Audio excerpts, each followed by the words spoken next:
It's over. Welcome back, episode whatever, 260, whatever. The introduction to the introduction of this podcast has my mind currently so frazzled that I don't even know where to start. But this is the 8 and 2 podcast. This is the we might be on to something. It was at that point where we were talking about a couple weeks ago where, we might be on to something, or is that next week? It's sort of just these last 2 weeks. Yeah. Okay, well, the Building Momentum podcast. Yeah. Here on the Wash of Walk-Ons.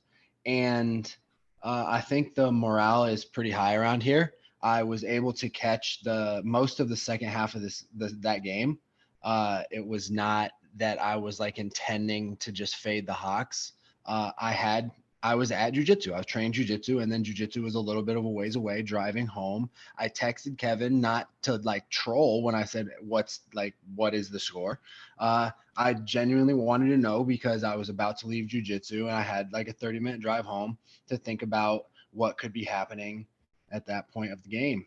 And then I got home, watched the second half, turned it on, looked terrible. For the first part of the second half, I turned it back off to watch UFC because we went 3 and out, and then Jack Campbell looked like he was getting ejected.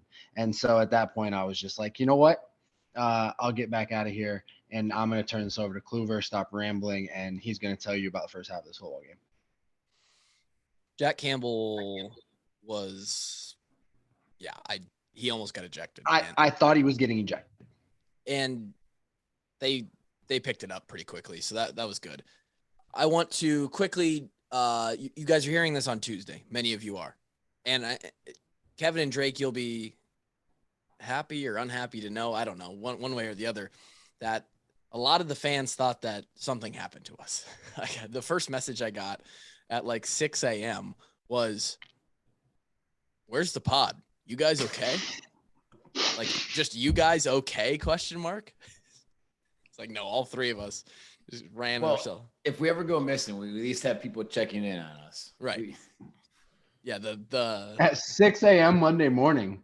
Yeah, because the pod comes out at midnight of Mondays. Dude, I had an entire introduction planned about like why you were gone, why this podcast was coming out late, how like I gave my condolences. I was going to give my condolences to Lauren and her family because, tough time. But you guys just fried my brain when the music was hitting. So I hit Drake. There are my condolences to Lauren and her family. It's appreciated. For those listening, I went. We went to the Minnesota game. Fantastic tailgate, by the way, as always, by the Wards. Even better because Bo Bauer and his lady were there. It was a fantastic little get together that made my heart truly warm. Bo is just an all-time human, and every time you get to spend a moment with him, it's treasure.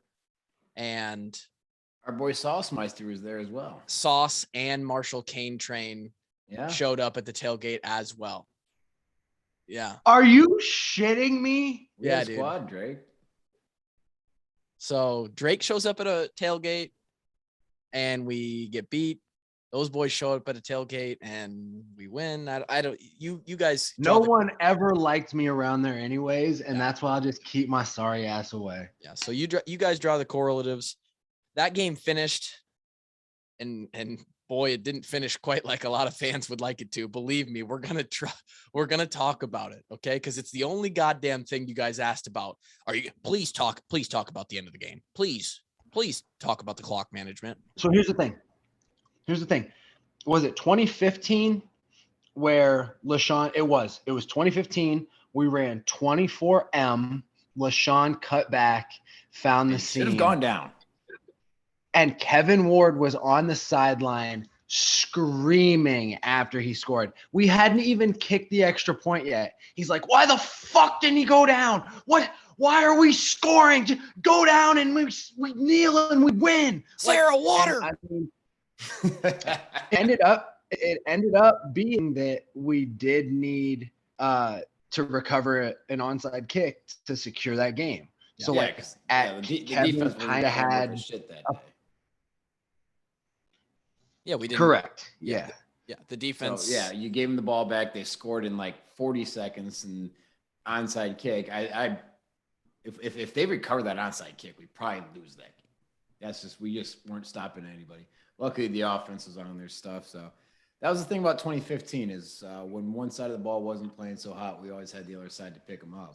So offense won us a few games that year. Defense won us a few games that year. But I don't know where you're going with clock management on that, but you can get back to it. We'll get there. We'll get there in a second, Drake. I just want to quickly finish the weekend. We finished that game. I got in the car. We drove to Cedar Rapids. I did the post-game radio show. Thank you guys for tuning in and participating in that. For those who do and follow me on Twitter, always fun. We woke up at 6 a.m. in Cedar Rapids at the Kirkwood, and there was no power in the hotel. There was no power. So we woke up. The lights wouldn't turn on. I'm pissing in the dark. Lauren couldn't, blow dry her hair and straighten her hair. So we got straight on the road. Made a 4-star hotel can't have that. You right? gotta get a little bit of a refund there. We'll see. We drive. The plan was to drive straight from Cedar Rapids to Nebraska, about 5-hour drive. Unfortunately, Lauren's grandma passed away last week, Wednesday, and she lived a great life, 95 years. That's a long fucking time. So shout out Irma. That's a lot longer than most can ask for. Way long. Drake, I was thinking about it actually during the funeral. I thought of you, Drake, and I thought, you know what? On tonight's podcast, I'm going to ask Drake what he thinks the odds are of him making it to 95. You know what? It all depends on what they can do in medicine in the coming years with brain for regenerative brain. Yeah. That's it. If there's some way for them to put stem cells in my cerebrospinal fluid and regrow some of the parts of the brain that may have been damaged by repetitive concussive forces, then I might be doing all right, because I know my heart, respiratory system, everything is great. So cardiovascularly, take me to the moon, Daddy-O. But I just don't know about what's happening in my cranial cavity. Yeah. Kevin, get on that. You're the resident doctor here. Anyway, funeral, rosary, the whole Catholic thing. It was my first experience of a rosary and the whole deal. So it was a great time. Kevin, Catholic Church. That was your first rosary? Yeah, that was my first rosary. Hail Mary. The funeral rosary is oftentimes a bit lengthy. They don't cut any fat. Let's just say that. It's, they hang around and they make sure they get their words in. So we did all of that today. We drove straight from Nebraska Sunday morning. The boys and I usually we record this thing right before Sunday night football. Well, we were at the rosary visitation and all of family was getting together. We were at family's house. So we just weren't able to do it. It's the first podcast we haven't uploaded on a Monday or Thursday normal time in, I think, over a year. So, we're back here on Tuesday and here we are. That means we earned a day off, Kluber. You earned it. I didn't earn anything. What we did earn is a chance to buy and rep some sick merch before we get back to the clock management. The merch goes live today. You're listening to this. The merch goes live today. This hat that I'm wearing that has been requested by many, this hat you'll be able to purchase. Tight End U, you'll be able to purchase. Hawks by a Million, you'll be able to purchase. Both of those you'll be able to purchase in kids' sizes. Okay. You should honestly make a Tight End U hat. We should. I don't know if we could fit the little characters on there, but we could put TEU on there. TEU, that's what I'm talking about. Yeah, that might conflict with the old George's, their trademarks and stuff for the camp. Yeah. So got to be careful with the orientation there, but we could figure something out. Maybe I can talk to a couple people. Maybe. Lots of cool merchandise. 10 a.m. Tuesday, the 16th of November. You're going to have 1 week to purchase so that we can get this stuff to you beautiful people by Christmas. Okay. Kid sizes for two of the more popular items, a ton of stuff. Let's have a day. Tight End U, 3 different Hawks by a Million designs. You guys are going to be able to find that at www.adcraft webstores.com/washedupwalk-ons holiday 2021. Now that's a long URL. I didn't make it. So here's an easier way. Go to the Washed Up Walk-Ons Twitter, Instagram, or Facebook page. Click through to our website. You'll be able to find the link through there. Thank you guys for supporting. As always, half of that's going to the kids. Beautiful. Got that out of the way. Let's go back to some clock management, the number one thing asked about, even more so than Padilla's first start, which we'll talk about that here as well. I left because, again, I had, to get to Cedar Rapids, to get out of the traffic around Kinnick Stadium. I leave to make sure I can get to the radio show. We come on right after Dolph. So I left right after that 4th down stop on the 2 or 3 yard line. You guys can, Kevin, you can remind me, but I believe at this moment there's 2.5 or 3 minutes left in the game. So I'm going to pull that up. So you get the ball with just over 2 minutes and 18 seconds left. Okay. And I also leave because the game should have been over. Right. Because it was on the 3 yard line. Yes. Okay. Here 2 minutes left. And I think they had two timeouts left? They had 2 timeouts, I think. I think they only had 1 at that point. So yeah. Maybe they just had 1. Correct. And my understanding is I'm just again, I left because the game should have been over. Interesting. We went quarterback sneak. It says timeout Iowa, actually. On the I don't know why it says timeout Iowa there. I don't either. But then we ran it again for 1 yard to the 2, and Minnesota calls their last timeout with 90 seconds left on the clock. And then on 3rd and goal, we run Goodson to the left, which was to set up a field goal at this point. And he actually lost 4 yards on this play.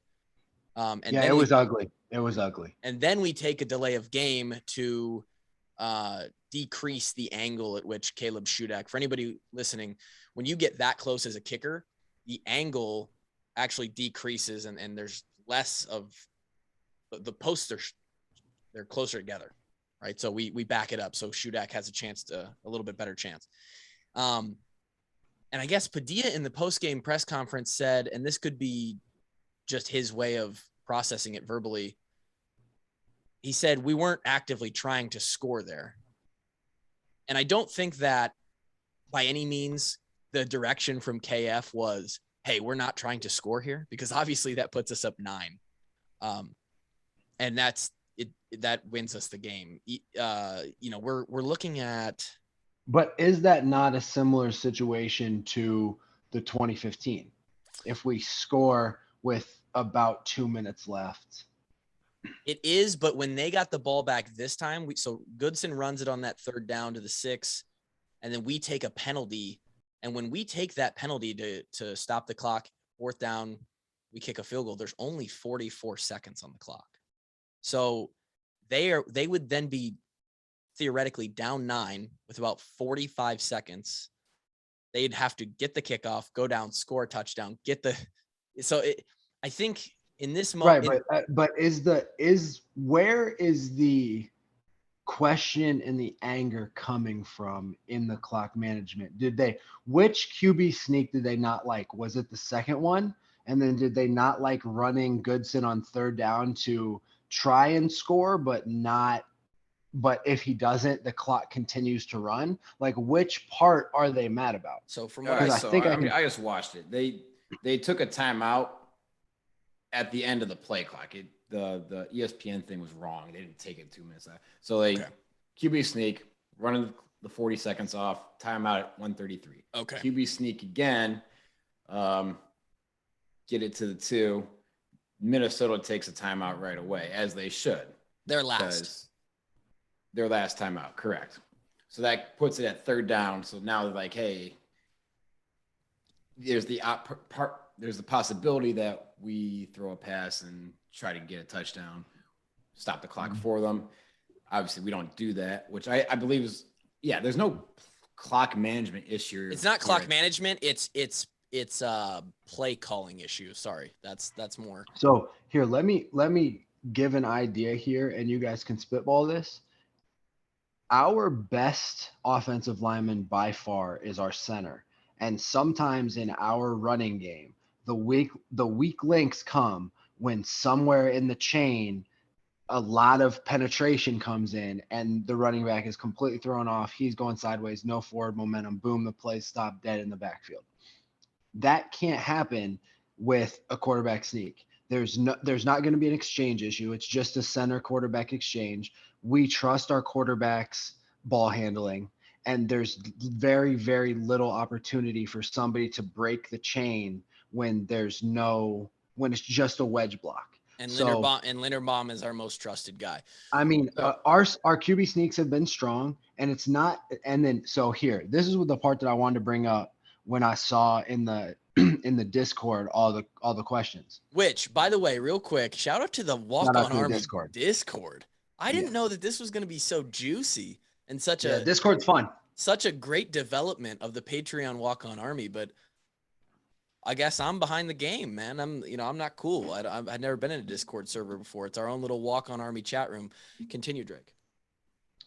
Okay, so after that 2015 game when LaShawn scored, as an offense, we implemented a new system called grind. And it was a 3-part system. There was grind to the 5, and there was grind get down. So grind just simply meant we're running our offense, but stay in bounds and we're not in a hurry, right? Take the play clock. Don't go out of bounds if you can stay in bounds, but just play football. If you score, you score. That's grind. Grind to the 5 is like the situation that LaShawn was in. Grind to the 5 was put in after LaShawn scored in 2015, because that means, boom, if you break free, it's you and God on the way to the end zone. You're going to celebrate and pour champagne that night, slide, be a team player. That's grind to the 5. And then grind get down is like legitimate end of the game. We're only looking to get the ball across the first down line and nothing else. And as soon as you get past that line, dive on your face and we're going to go celebrate in the showers. Yeah. Oh, well, okay. Well, don't tell them about our shower parties, but this is the longest yard podcast, ladies and gentlemen. So yeah. So you were in grind. I don't see there's no clock management issue here. In my opinion, actually, I was surprised that Minnesota went for it on the 4th down on their own 3-yard line with 2 minutes and change left, and the way that our offense could not run the ball. Oh, yeah. I would have punted it if I was PJ Fleck. Yeah. Well, here's the other thing is yeah, man, it's weird because this all gets back to the way that KF likes to play football, right? He does not care if it looks 1 out of 10 sexy. Does not care, right? So if we quarterback sneak, clock's running, they just run out of time. We kick a field goal with the ball at 1st and 3. Like, he doesn't care. He's simply trying to get that clock to say zeros, right? Right. And honestly, I don't hate the first quarterback sneak call. Like, it's an ultra conservative play, which we usually are able to get 1 yard on. I don't think they're expecting it right away on the 3-yard line. Right. A 1 yard run right there is a win. Okay. You do it again, another 1 yard run is a win. It's a 3rd and goal on the 1 now. I'm with Drake here, and I think the idea here is we've talked about our running game. I mean, we can look at the stats, boys. It's horrible. We have not been able to establish a running game since we played Maryland, I don't think. Here's the box. Here's the box. Tyler Goodson, 18 carries for 59 yards.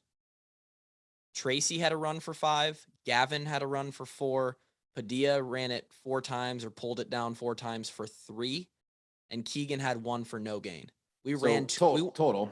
We ran had 25 attempts for 71 yards, 2.8 yards a rush. And then we ran an actual running play on 3rd down. You saw how that went.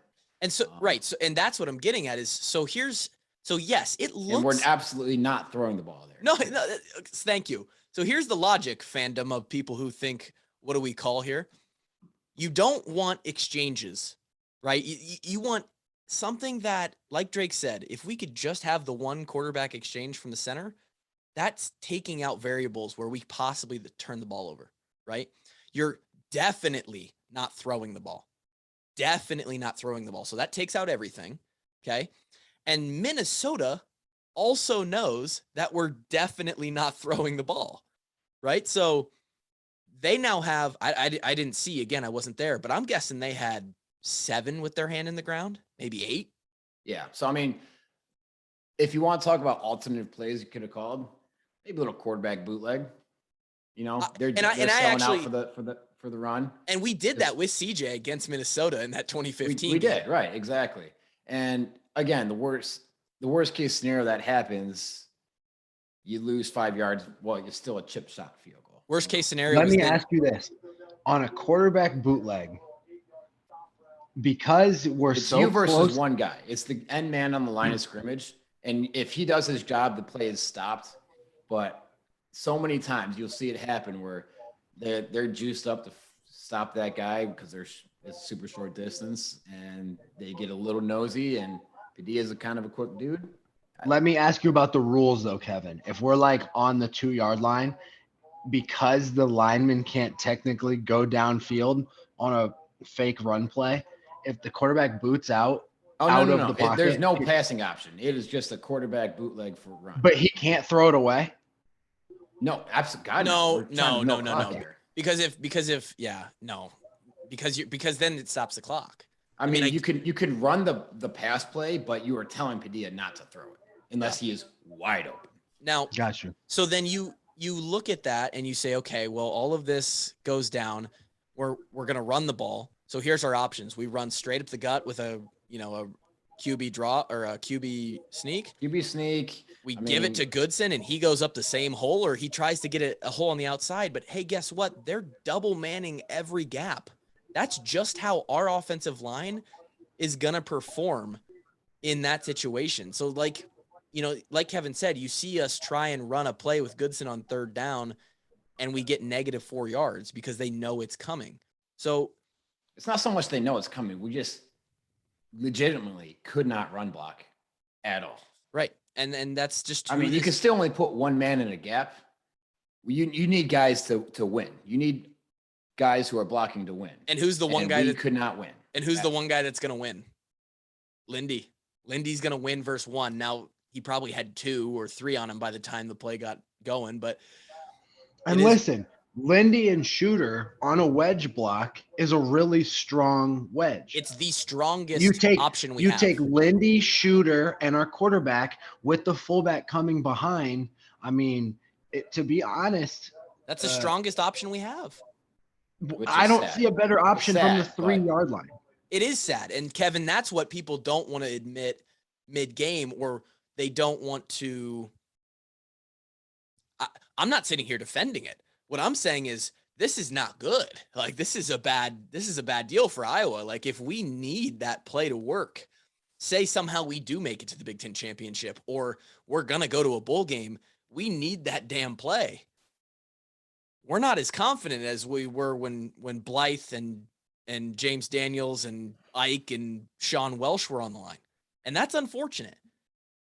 But for that situation, that's all you're running with this Iowa team. And yes, that sucks. And it also sucks because the situation dictates that Minnesota knows we're not throwing. Correct. So those guys are keyed in playing down. So it's exponentially worse. Yeah. Right. So any more thoughts on that? Because I think we all kind of came to the same conclusion there, and that it's. I guess I just asked a little bit too much, leaving with 2 minutes left in the game. Right. We have the Palma 3 going in. Should have stuck around a little bit longer. Yeah. Because I get back out to the tailgate and the game is still on. I'm like, why is the game still on? Why are we kicking field goal right now? Why does Minnesota have the ball? Why is Minnesota on the 50-yard line? Didn't like that. Didn't like that. Didn't like it. Ends up okay. We win. It depends what you got the spread at, if you covered or not. But Jesus. Speaking of quick betting recap, the boys did well again this weekend. Boys did well. Drake 2-1. New York. Besides Purdue, dude, can you believe that us three assholes had the audacity to bet on Purdue as a podcast pick after they've shit down our necks for 6 years, and we thought that they were gonna stop shitting down our necks? Are you kidding me? We're so stupid. I didn't know Bro, that. as soon as we made it the pod consensus pick, it was a lock. It was a lock to lose. It was a lock for Ohio State, and honestly, we said that. So we did say that. We can't be held liable because we told you actually what the result was going to be. Klug, you were the smart guy. You just took the over, knowing Purdue would score points, but Ohio State would score a hell of a lot more points. Didn't know they were going to score 59 themselves. Holy shit, way over 62. So that one hit. Wake Forest rebounded and won. That one hit. And oh my God, Washington State, you dirty dogs, lost by 14, and I took them plus 13.5. Oh, Stuff. Oh, not only that, but I fell asleep Saturday night and they were like tied 14-14 with Oregon. So I thought we had a chance. Kev, 3-0. Take it. Take it, huh? We'll take it. Purdue cost me a 5-team parlay, but we'll take it. Nice. And then Drake had the Jets, who aren't trash, but you also took Packers -3. They won 17-0. And you took Dallas for a rebound week, and they actually murdered the Falcons. And I want to just sit here and let everybody recognize that I took Purdue and the New York Jets. That's where we're at. I'm stupid as shit, and that's it. Okay. And that's it. Final word. Let's take a break real quick, and when we come back, we're gonna dissect a little bit more of Alex Padilla outside of that final drive there. And we're back. Alex Padilla. Hey, you're the guy. Which, by the way, he's also the guy this week, which lends me to believe that he's going to be the guy for the rest of the year, because every game that he gets under his belt, the more the coaching staff can say to Spencer, hey, we've gone with Alex and we're kind of in a rhythm here. We're not going to. Are we in a rhythm? Well, are we more in a rhythm than we were in the fourth quarter versus Wisconsin? I mean, yeah. I wouldn't call it a rhythm, but it's I wouldn't call it a rhythm. It's a better spot than we were. 277 yards versus middle of the pack Big Ten defense. 11 of 24 for Alex. Not exactly and granted, a couple drops in there. Weren't his fault. Couple drops for sure. A From couple Keegan really nice Johnson. passes, but I wouldn't exactly say, the engine's running, right. Like he's got a tune-up. Yeah, no, I don't think we put premium fuel in the tank, right? To be honest, I think we put diesel in the cocksucker and then blew the engine up. Ruin the car. No, what's the what's the grade, man? I mean, he didn't play bad. Definitely. No, I will say this. I don't think there was a drop off. No, and that's the best part about the unknown. What was the unknown with Alex is, well, what if he comes in and it's actually way worse? Yeah, and I wouldn't say that happened. No. Right, and I don't think that's going to happen. He actually seems very cool, calm, and collected. Yeah. I think he looks like he's got command of the offense. Yeah. I'll say accuracy, this: arm strength. I don't think he doesn't have the arm that Peaches has. I don't think so either. But he has the ability to make some nice throws. And again, it's first start, second really game. There's still a lot to be determined. Yeah. I'll tell you what though, he's got a couple young dudes to get the ball to, especially Keegan Johnson. Holy hell! How the hell can we talk about Keegan Johnson? That guy's just the playmaker. Well, he is the Hawks playmaker. It's what I was going to say was if you look at Padilla's 2 touchdown passes, let's analyze it real quick. Okay, so he's 11 of 24. 2 of those 11 go for tutties. One of them is to a wide open Charlie Jones. Just absolutely broke his guy on the outside and ran just right down the field. Yeah, and he put a great ball on him and ran for a touchdown. Perfect. Which I think he put another one out there for Charlie Jones to make an awesome catch on. right. And then you had what should have been a 3-yard loss somehow turned into a touchdown. Right. And I think that Keegan Johnson play is a perfect example of, well, if Keegan doesn't make some insane karate matrix play there's people in the stands calling for Brian's head because it's a -3, right? But no one thinks about that when Keegan runs down the sideline for a touchdown. They're thinking, we're the fucking best. Yeah, fuck yeah, fuck yeah. Good play call, Brian. Fuck yeah. Yes. Isn't that funny? Not only that, hey, yeah, it just cost you $15. Yeah, that was funny. Yeah, it was funny.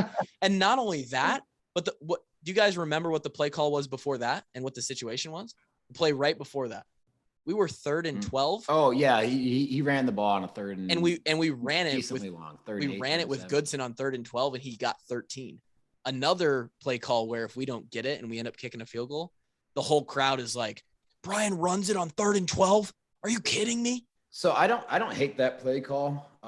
It's a low percentage play call. Not the draw. I mean, draws work sometimes, not in the 3rd and long situations because as a defender, you kind of expect it in the back of your head, but like a design run, especially versus sub packages. Minnesota did this to us on Saturday, and you'll see it other teams do it to us as well.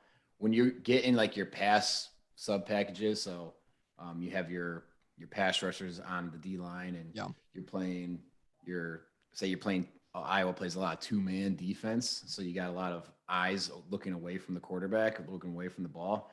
It can actually be a really advantageous time to run the ball. So every now and then you got to pull it out to keep them honest. And it ended up working out really well that time. Got like 13, needed 12. And the next play we throw that pass out to Keegan, which also, by the way, we're a yard or a 1-step break away from that going to the house too. Like football is such a game of inches.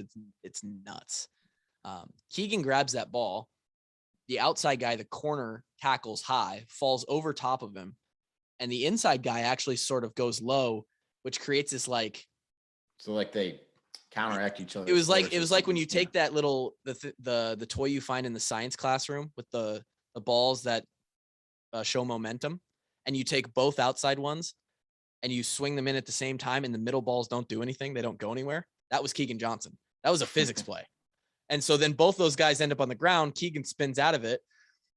And it's not that it's just he got lucky, because that kid has shown time and time again when he's had the ball that especially for a freshman, he's got some really, really elite balance and strength for a freshman wide receiver.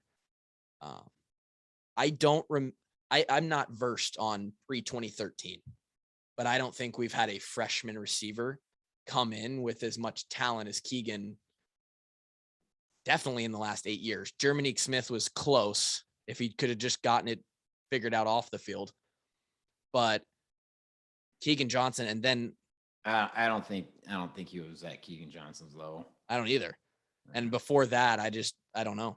It was probably DJK realistically. So Keegan is special. Yeah, he's the listed starter this week. Yep. He was also listed as a starter officially for the first time, even though he's basically been getting starter reps the last few weeks. And it's I said to Lauren during the game, I was like, it's awesome that he's playing so great, but I hope he plays like just not great enough so that we get him for 4 years instead of 3. Every time this happens, I'm like, how long can we keep these guys? So, a win's a win. 27-22. It wasn't pretty. No, it wasn't pretty. And you look at the stat sheet, we lost every key metric. Time possession, 40-20. Bullied. That was the one I couldn't believe. We won a football game getting dominated. We actually had it for less than 20, 19 something. It was 40-19 to 19-41. So yeah, basically unbelievable. We lost the turnover battle 1-0. Total yards 409 to 277. Rushing 189 to 71. You look at this in the usual formula for Iowa to win a game, especially in the Big Ten. We didn't win any of the metrics, we want to win. We want to control the time possession. We want to run the ball and stop the run, and we want to win turnovers. Yeah, if you show this stat line without the final to just, hey, here's this stat think line. it's impossible. Guess what the final score is? I bet the average response would be that the Minnesota stat won line by 17. I'm very curious if that would have been the only outlier in Coach Davis's journal. Like back when I told you guys about Coach Davis's, like whatever it takes, the WIT chart, and it was big plays, turnovers, and time of possession, I think. And if we lost all three of those, Coach Davis had never in his career won a game. So I think Brian might have just got one of those. Yeah. So big plays, we gave up 2 for touchdowns. Hankins got beat twice. And then, well, we obviously had a few big plays, more than a few actually. I can think of 3 that led. So Charlie Jones touchdown, Charlie Jones big catch on like the 5, and then Keegan Johnson. I would add in there Caleb Shudak's field goal from 50. Yeah, sure. Wow, that's a big play. Are we finally going to get a Groza? No, because he doesn't have enough. No. Where we won this game is in the red zone. Yep. We made Minnesota settle for the field goals that I was just going to say. I was honestly surprised. They kicked that one from like the 2. It's like PJ Fleck's got a reputation of being a little bit of a aggressive guy. I think they end up going for a couple of those, maybe a couple punching in. But that's where we won. We made him kick field goals, and we made him kick 4. Hard to win by scoring 3 points. We made him kick 4, and we blocked one of them. And not that was, you look at that. That was like a 53-yarder. There's a decent chance they missed that, and it just ends up right where we got it anyway. But still cool. Still cool, and it's another example of them not finishing a drive, right? Where touchdowns really make a difference. And I was surprised that the boys went for it on 4th and 1 after Goodson's 10-yard run turned out to be a 9.5-yard run with about 5 minutes left. Let me find it. Yeah, we're down here. 7-play drive right here. We start with a 5:28 left on the clock. We are up 2 points, and we go pass incomplete, which I think this is interesting. On this drive, on both first downs, we actually threw the ball with 5 minutes left, right? So take notes, fans who are pissed that we're so predictable. All we do is run the ball. Well, we came out on 1st and 10 at our 25 and threw with Alex Padilla. And then we did it again after we got the 4th down and threw again. Now both were incomplete, and that hurts, but at least we were throwing. But Goodson runs for a 1-yard gain. And then we go for our own 35, only up 2 at this time. Up 2 with 4 minutes and 4 seconds left on the clock. That's aggressive. And boy, we stopped. They attempted a field goal from right where we snapped the ball at. They probably are already in range to make one and to win the game without gaining any yards. Right. And they're going to run the ball, and hey, guess what? They run it pretty effectively, 180 yards on us. So they're probably going to drain that clock 1 or 2 minutes and at least kick a field goal to go up. And we've got a serious 2-minute drill to go 80 with Alex Padilla. Yeah. But so somehow you can point at that,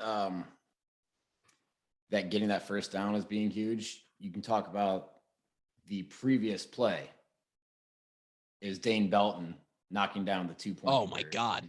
Dane jumping at the perfect time and just getting a finger on that ball. Now, I don't know looking at the replay, even if he gets it out there, I forgot who was in coverage, but it would have been close. It would have been close. Would have been close. It would have been who could close first. Right. But D Belt makes a massive play to keep that 2-point conversion out. And that was a sigh of relief, but wow, I didn't know if they got that first down when they went for it on 1st and they gave it to him. And that place was one big sigh of relief when the ref went like this. First down. And I was like, oh shit. Mm-hmm. That's the pain in the stomach. We end up punting anyway. And that's where Torrey Taylor comes up big. Well, we got some milk 2 minutes off the clock. So Yes, 4:04 at that moment when we go for it, and we end up punting. It actually only ends up being a minute off the clock, but we take another minute down and give them only 3:08 to work with. And Tory Taylor, they had to burn some timeouts, I believe. After yes, that. Yeah. Tory Taylor drops it on the 10, boys. We like that a lot. Now, Drake, you were actually watching the game at this point. We ran a game with old 9-7 Zach Van Valkenburg, and it was ran to perfection on that play. If I'm gonna be honest, he was a little slow. He was slow? Yeah, man. He made Logan Lee have that arm out there a long time. He should have gotten called for that. Like, if Van Valkenburg is quicker to the edge, it's a little less obvious. Yeah. Talk about it. So what he's talking about is everyone does this. Yeah. It gets called sometimes as defensive holding, is you grab the guard and bring him with you a little bit. And that's the play of the game right there, dude. Logan Lee held that guy, and thank God the ref also held the flag. It left it left a Red Sea, and credit the DBs for giving him time. Valk came through and smoked Morgan, 7-yard loss on 2nd and 10, and put them at a 3rd and 17, basically insurmountable. And this is then the time where Kevin and I got up and left the stadium. We're like, okay, game's over. Defense, Kevin, how'd we look? What's the grade for the defense this game? We actually held Minnesota to below their rushing average.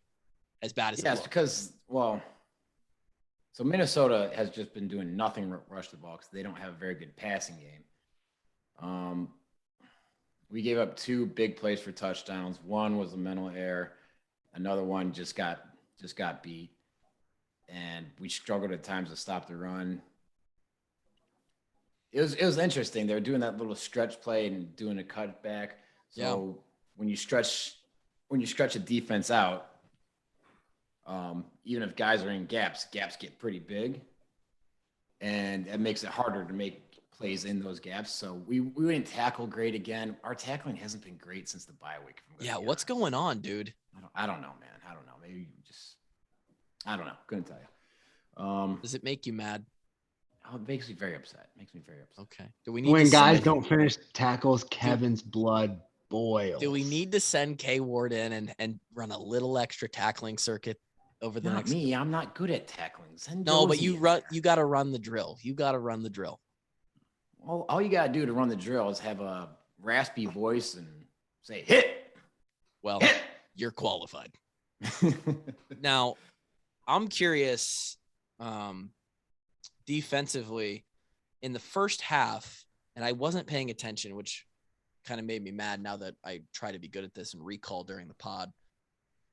Did we have Kayvon in, and then in the second half we switched to Justin came in and we ran 3 linebackers, and D Belt went back and played safety more so. So that's what we know.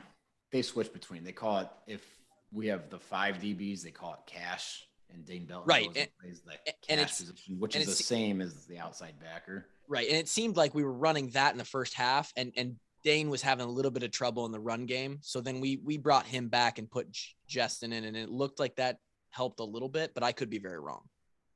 To my knowledge, we were still kind of going back and forth. Okay. All right. But they usually do that based off of personnel in the game. Sure. So if they're in a run-heavy personnel, usually 22, 12, then they'll be in there with the Leo. Yeah. For those that don't know, 12 personnel is 1 back, 2 tight ends. 22 is 2 backs, 2 tight ends. Anything where 22 is the best personnel in the world. Anything where they're probably running the ball.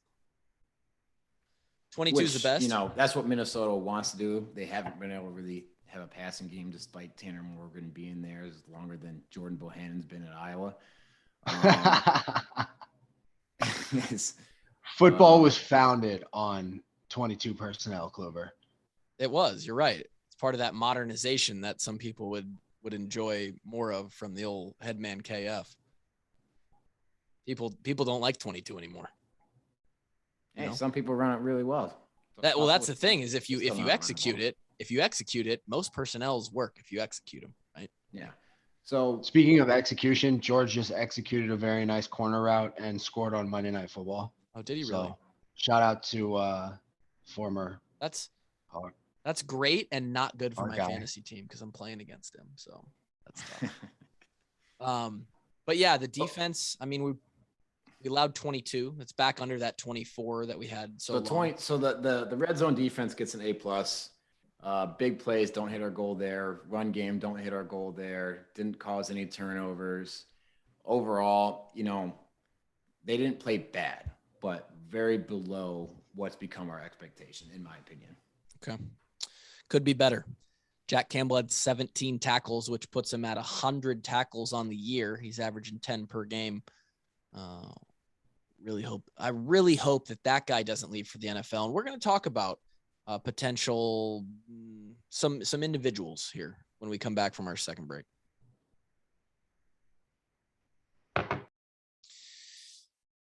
All right, 20 more minutes with the walk-ons. There's more or less. You get 20 more minutes with Drake Kulik, the mullet, the Nashville shirt. He's prepping for the move to the promised land, as some may say. And Kevin, the stash is looking less prominent because the beard is starting to grow back in a little bit. But Movember, right? Doing it for the men's health. And I appreciate that. I appreciate that you're doing it for my health. What was that? Oh, that's the prostate exam. Yeah. Yeah, don't have to worry about those yet. Hey, anytime you want, I'll give you one. Well, unless you're Drake, then you get all kinds of things shoved up your backside. They put cameras up your ass, bro. Yeah, they're trying to figure out your digestive system. Anyway, bring you back. Put those pictures on OnlyFans on our Patreon. Next time he goes to the what do they call it, a gastrologist? Next time he goes, he's going to have him just take snapshots, and that's going to be on the Patreon extra content. So sign up for that. You get the Discord discount. You on get the to merch. see how tight my little anus is. Wow. Okay. By the way, if you are part of the Walk-On Army, or this is a great reason to join, when we drop our merch on this day, Tuesday, the 15th, the 16th of November, if you're a Patreon member, you actually get 10, 15, or 20% off your order with a code that will be released to the Patreon feed. And so if you're going to buy merchandise from us and you aren't signed up for the Walk-On Army, you might as well sign up because you're paying for that subscription with the discount you're getting on the merchandise. So what are you doing? Go join. Patreon.com/washedupwalk-ons. Couple individual notes as we leave this podcast and we move on.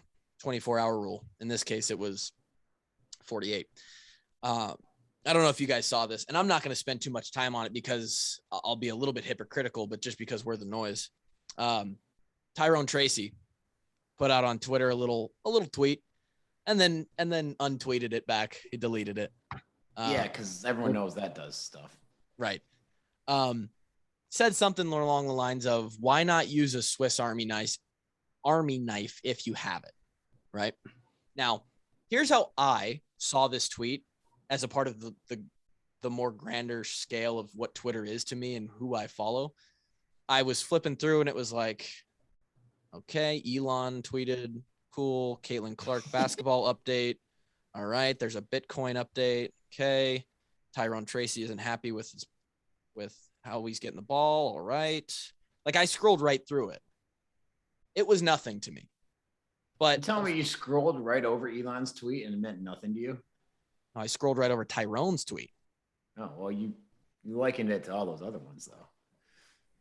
I liken all those tweets the same. I literally am scrolling through all of them, and none of them get my attention to where.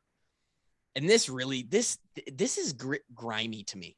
When fans see tweets like that and they screenshot them, right? And they feel like I'm going to screenshot that. He's going to delete them. Ooh, my Cheeto fingers just got a little screenshot. Something to nibble on, right? And then they go and post them look at, Tyrone Tracy. Like, dude, the guy's just frustrated. Let's think about it, right? Like, he was supposed to be our guy. I'll tell you what, it's a good thing that we didn't have Twitter, man, because I probably would have said something stupid too. Just this throughout the 5 years. You guys follow me. I've said multiple things that are more stupid than that in the last 3 years since we've been out. Yeah, of course. But no, this, like Drake said, this is exactly why, as a player, our senior year, we have our senior meeting with, the seniors and you were leadership adamant, group of Kevin. KF, and he's like, am I wrong about this Twitter thing? You think you guys should be able to tweet? And I raised my hand. Absolutely fucking not. And that's exactly that was your exact quote, Kevin. You raised your hand and you said absolutely fucking not. You were very vocal about that. And I was very adamant against us having Twitter. There's nothing good comes from it. And I think it's so true. Twitter's such a cesspool and kids can't see through it because they're so intoxicated by it. Yeah. Right. And is this tweet a big deal? It could have been way worse. It's a bad look. It's a bad look. Okay? It's a bad look. And that's it. He's frustrated. Okay, I understand it. Like you said, he's supposed to be our guy. He was one of our representatives that went to Chicago for the Big Ten media. Right. Like we expected him to be our guy, and not getting the ball a whole lot. Some of that's on him, some of that's on Brian, some of that's on the quarterback play. All in all, you're frustrated. Sure. Twitter is not the place to go for that. And as a senior, yeah. I believe he's a junior, a fourth-year junior. Old enough to know that's not where you handle that business. You go to your position coach that you're not getting enough reps. You go to the offensive coordinator that you feel like you should be helping the team out more, getting the ball more. Hell, go to the KF. head coach and say, hey, coach, I was your guy. You sent me to Chicago. I feel like I can help this team by helping out more. Twitter is the absolute last place to take any sort of personal beef, grudge, vendetta, just frustration in the world. Twitter is the worst therapist in the world. You will get no one to actually make you feel better. And there's going to be a hell of a lot of people making you feel worse. And I wish that our fans understood that from both angles. And I actually have some really relevant, a personal story for this too. But from the one angle, the only thing he's getting from fans, it was the first tweet I saw, was like, well, then maybe you should fucking catch the ball, dude. Come on, guy. Hey, now. Like, what does that do for us, right? What does that do? His fingers were cheesy. Man, they were cheesy, man. He was in the extra puff bag, dude. and what does that do? Like, you feel tough now because you told one of the Hawkeyes that they can't catch the ball? Does that feel good? That feel good, huh? Like, okay. You're perpetuating this negative bubble that now surrounds. Here's the thing, man. It's like, I personally don't care if you as a player are going to put stuff like that on Twitter, you got to fully expect to get it right back in your face. Absolutely. But I still look down on the fans who then interact with them. To just tweet at someone who hasn't tweeted anyone, God, you suck. I hate your family and they should all go die because I didn't cover my spread today. Those are the Twitter. those are the Cheeto Fido people that we don't need. Okay? Right. Well, yeah. And then on the other side of things, Tyrone at least had the idea of like, I'm going to delete that. That's going to cause too much. I wish some of our fans, some of the fringe fans would also delete some of their shit as well. I wish you would delete some of your tweets. Well, it's part of the game, right? 2014, I had been given the job. Kevin and Drake can attest to this. I was given the long snapper job. There wasn't another person in that building who had a clue what they were doing after Casey Kreider left. It was me. It was only me. You beat the option of just going for it on every fourth down. Correct. Right. We went into spring ball in the 2014 season, spring, and KF had a decision to make.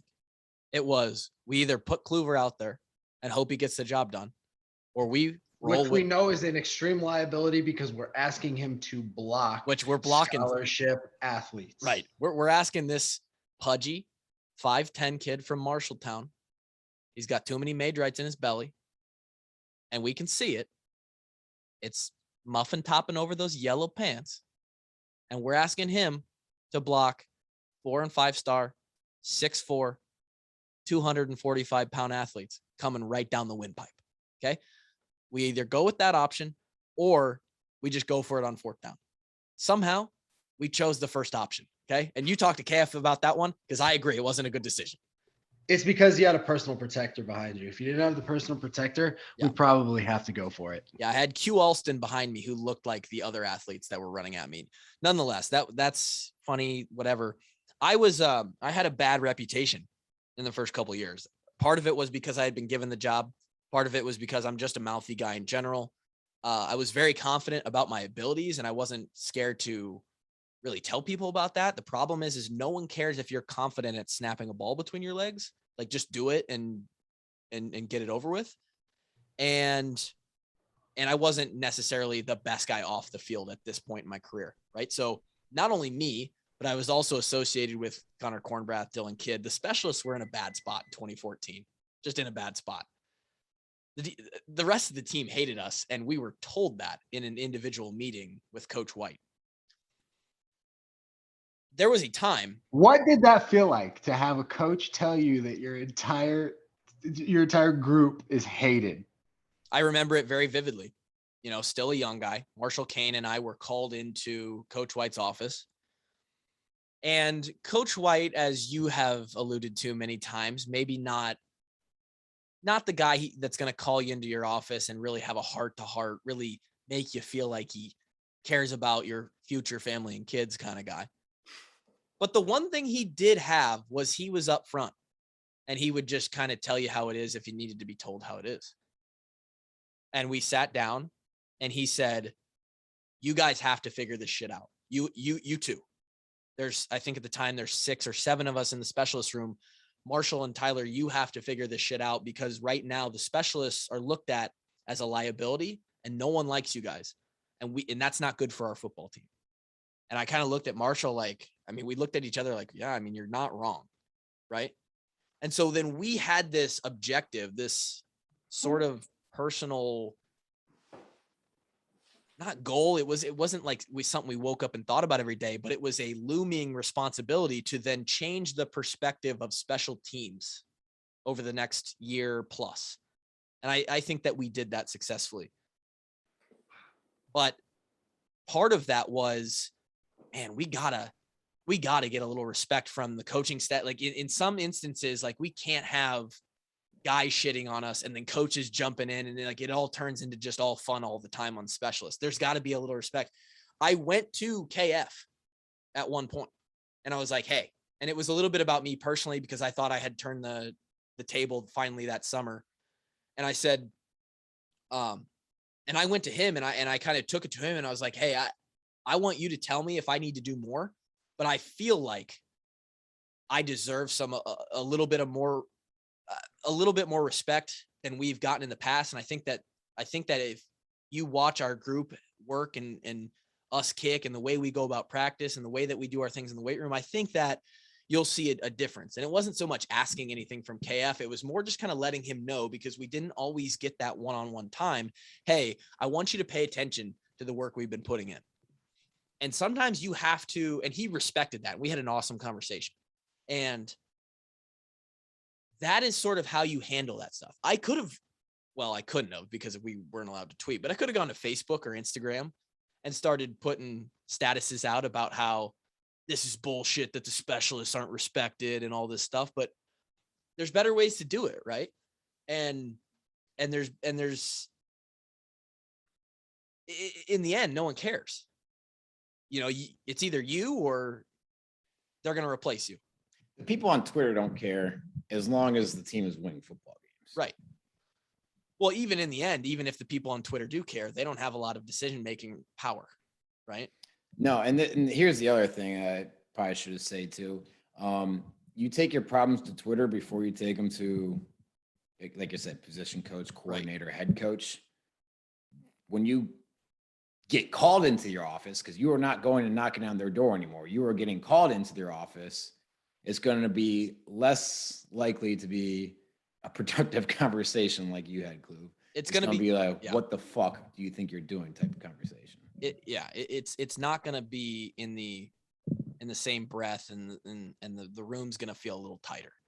And that's probably the route that Tyrone should go. He needs to, and I agree that, he's a skilled athlete who has made plays for us in the past. Not everyone in this offense is going to be happy. We got 5 dogs out there. Tyrone is one of 5, man, because of what Keegan and Arlen have been able to do. Add Nico and Charlie into that. In an Iowa offense, you're lucky if you're feeding one guy and he's happy at receiver, right? Tavon Smith in 2015. Before that, it was Cavante. You get one guy a year in this offense. 5 guys aren't going to eat. There ain't enough on the plate. And so you either have to then reassess what your expectations are as part of that receiving core, or if you think you're the guy, and there's no issue, there's no problem with this, as long as you do it respectfully. If you think you can be a dog and you need more reps, you need more looks, maybe you have to make that personal decision. But complaining about it, I mean, what do Keegan and Arlen think of that? What do the rest of the teammates think about that? It gets a little dicey. Yeah. No, I don't get me wrong. I feel for the guy. As an older leader of the team to, kind of have your role diminish on the field in front of 70,000 every week. Forget the 70,000, man. The guys in the locker room. That too. Like, so I remember when Monty Hooker took Jake's spot. I think Hooker went in the Penn State game 2017. He really didn't come out after that. Shout out Jake, by the way, got upgraded to active for the Rams tonight in Monday night. And that's what I'm saying. Kept busting his balls. We had some injuries that year. He got put back in and wins a starting job next year. Captain, picks up his free agent, cut, pick back up, cut, practice pick squad. Back up, practice squad. For some reason, we're still talking about the kid 3 years later. Fucking hate it. It sucks. It couldn't be any worse for us. Kid should be working drive-through at Checkers. Instead, he's playing in a Rams uni. Right, but football is a "what have you done for me lately" type of sport. Mm-hmm. All sports are really. I mean, Tyrone Tracy had some really, really good plays. Like back when we had Amir and Brandon, he was like kind of like that third guy. We're like, okay, when those 2 guys leave, he's going to be our guy. And it just kind of hasn't really materialized. So you got these young guys coming in and getting reps and doing a hell of a job. You can shout off all you want. They're going to put in who they think gives the team the best chance to win. And the only way for you to be in that conversation is to make plays, start like busting your ass at practice. I have no doubt he's still giving up hell of effort at practice. Same. That he's still being a leader of that room. But at the end of the day, like, me and Coach Wallace were tight. All right. I loved Coach Wallace. He wasn't putting me in over Ben. Okay. It just doesn't matter. Right. Because Ben was the guy who was going to help us win football games more so than me. There is some reality that has to be accepted. Not necessarily that reality doesn't change, right? Because for you, Kev, maybe Ben gets hurt. Ben blows his ACL out senior year. Holy shit. All of a sudden, well, maybe you're not. I don't know. Maybe you're not.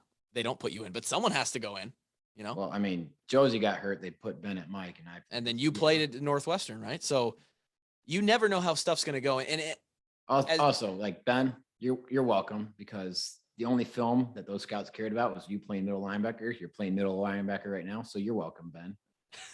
You should let me wear your Super Bowl ring for at least a day every year. You lease it for one day for what you did for him. I ain't leasing it. He's going to give it to me. Okay. For one day every year. That's what I demand. And then to finish that conversation on Tyrone and sort of the mindset that goes into that, the more that we've gotten out of college, I call it a little bit like my hippie mindset, but it's more just the mental side of things. When you're in that mode of, I'm going to, even just having the thought I'm going to put this on Twitter, right? It's mental energy. Where are you? And those guys, they've got a lot on their plate. They can only put so much energy and so much focus on this, that, the other thing. My advice would be to try and keep your bubble, your own narrative. You write your narrative, right? Every day you wake up and you can decide, this is going to be a good day. I'm going to adapt and react positively to the things that happen in my life today, or I'm going to let life happen to me. Right. And there's this negative versus positive mindset that you kind of get yourself into. The more you go down I'm going to tweet about being a jackknife. What do you say? A fucking Swiss Army knife. A jackknife is what you do into a pool. Drake's the one doing jackknives and belly flops. The more you tweet about being a Swiss Army knife and, oh, I should be getting used more. And, then that sort of festers in your mind, and you go into practice and you start to resent things, or you just, like you said, great example with Gervais. You keep your head down and you keep working. Who knows what happens? So I don't know.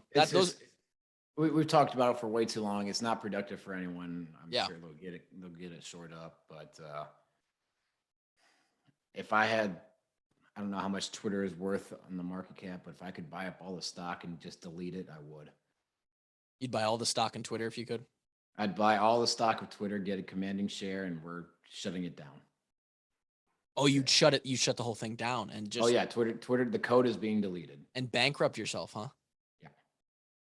That'd be my gift to the world. That's the worst financial decision I've ever heard Kevin Ward. That would be the dopest gift to the world ever. If you just deleted the metaverse, that would be insane. That'd be incredible. I've got a few other things on the list, but I'm going to leave them for, I guess 2 days from now. It's a little short. We're on a short week this week. Pod's on a short week. We got forced into a short game week. Yeah, we're just in shells this week. We're right back at it with Dickhead Tuesday, dude. I can't take too much contact this week. We're up and at it quick. We got a special teams meeting early tomorrow morning with the Army, Dickhead Tuesday, and then we're back again Wednesday. It's a short week, man. Hey, you shorten down those weeks, you really condense the good stuff, and the podcast. We're on that slight edge path. We're getting better as the season goes on, right? We'll talk to you guys on Thursday with a little Illinois preview, but it's probably going to go how our last couple of previews have gone. We're going to talk some shit about other stuff and maybe a little bit about Illinois. It's going to be a very similar game that we just played against Minnesota because they don't throw the ball. So let's hope that we can get a similar result as far as win-loss goes. But we appreciate you guys waiting a day for this. We appreciate you guys tuning in. And we appreciate you checking on us, because I think you checked in on us a lot sooner than most of our friends and loved ones would. Yeah, none of our family asked where we were, and you guys did. So that shows the loyalty. Go buy that merch, baby. 10 o'clock on the 16th. I'm gonna be blasting it all over my social channels, and it'll be on our website and our social profiles as well. So thank you guys in advance. Have a fantastic week. We'll talk to you next time. Peace.